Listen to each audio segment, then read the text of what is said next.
Jim, you personalize a phrase which reads, a belief that to a belief in. Explain what you mean. Yeah, I first saw it in John 3 when Nicodemus comes to Jesus and tells him that, we all believe that you're a wise teacher, you're a great teacher. And he believed that something was true.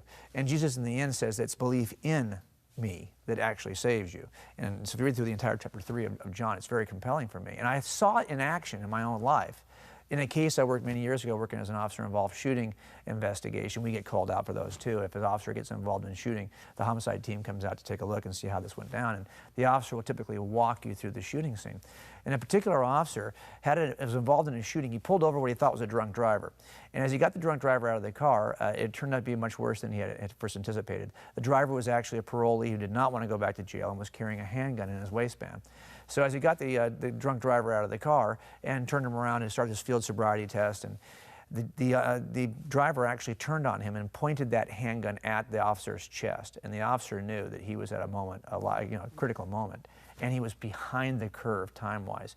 This guy had drawn on him and was pointing that gun just a little bit further than you and I are in distance.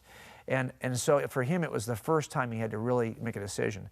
All along as young officers, we're trained that our vest will stop a round. We see shoot tests, we see vests that are shot at, we can see what kinds of rounds they stop.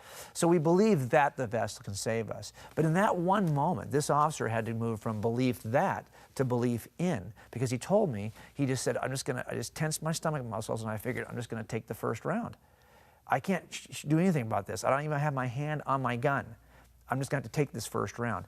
And he had to, for the first time, trust in his vest, a vest that he knew could save him, but for the first time had to trust in it to do the very thing he believed that it could do.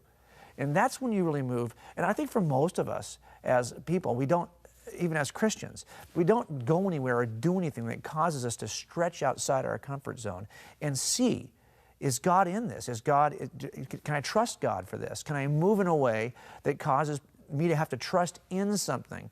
And for me, certainly, I first developed a belief that the Gospels were reliable, but that's not going to be sufficient. At some point, I've got to decide, am I willing to trust that vest with my life?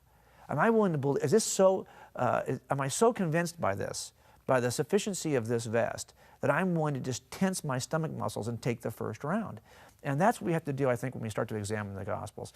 We're going to ask ourselves, is there enough good reason to believe that we can actually trust this and trust this with our lives?